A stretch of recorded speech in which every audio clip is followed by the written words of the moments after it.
څومره چې هم د لاهور قلندر پین دي نو د هغوی دپاره یو ډېر زیات اهم خبر د لاهور قلندر ټیم نه یو ډېر اهم کلاړي لاړو. هغه کلاړي څوک دی ملګرو؟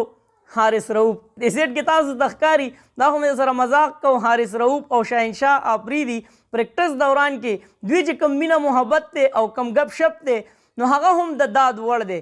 حارث رؤف ملګرو هغه منډې وهي او وایي چېرې زه کور ته ځم. څنګه تاسو ته معلومات دي چې حارث رؤف د مینې محبت واده کړی دی، خو غریب چې کله واده وکړو نو د واده په څویمه ورځ باندې راغلی او دلته کې هغه خپل پریکټس او د کرکټ کې مشغول دی. نو خامخا ملګرو کور ته بې زړه شوی وي نو هغه شاهنشاه آفریدي ورپسې منډې وهي چېرې ته به کور ته نه ځې، ځکه چې ته د لاهور قلندر د ټیم اهم کلاړي وي نو چې ته لاړ شي نو زمونږ د ټیم به څه کېږي. نو دغه مذاق را باندې ډېر زیات ښه ولګېدو، ډېر زیات خوند یې راکړو. شاهنشاه آفریدي هم ملګرو نوی واده کړی دی او دلته راغلي دي غریبانان په کرکټ کې مصروفه دي. بیا د دوی ژوند ملګرو دوی هم دغه شان لایف دی څنګه چې زما او ستا دی، هسې مذاق مینه محبت.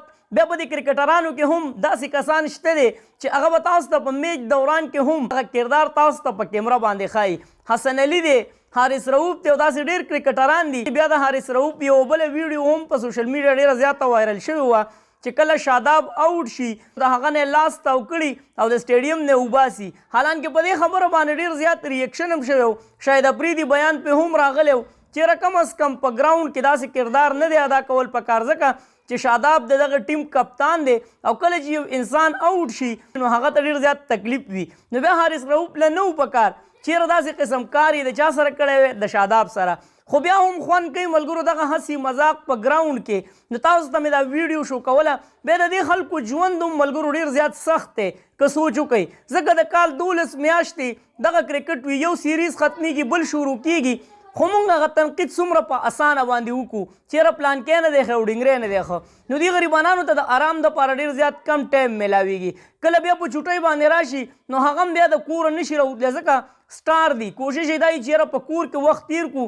بهر هم حالات داسې دي چې په دوی باندې ډېره زیاته پابندي وي چې کومې د چوټۍ ورځې وي هغه ستړې ورځې وي هغه په خوب کې تېرې شي. نو خامخا ملګرو مور او پلار او چې کومه کور والا ده نو هغوی به هم دغه مینې محبت پسې کړېږي. نو یو ډېره زیاته ښکلې ویډیو حارث رؤف، شاهنشاه آفریدي او څومره چې هم د پاکستان کرکټران دي نو الله جل شانه دې ورله ډېر زیات عمر او ژوند ورکړي، الله دې ورله طاقت ورکړي چې د دې پاکستان د دې پاکې خاورې نوم روښانه کړي. په تاسو باندې دا ویډیو څنګه ولګېده کمنټس کې زموږ سره خپله رایه لازمي شریک کړئ.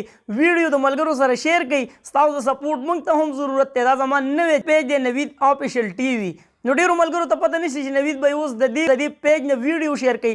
نو دغه ملګري را خبرول دا ستاسو کار دی. په څه به را خبرېږي ویډیو هغه ملګرو ته ورسوئ چې ټول دې پیج ته راشي د هغوی ګیله ختمه شي. چېرته مې الله خان آباد او خوشحاله ساته. اخره کې اواز پاکستان زنده آباد، PSL زنده آباد. تل دې وي آباد دې وي زموږ وطن پاکستان دې وي او مسلمان دې وي. د لوی الله په امان.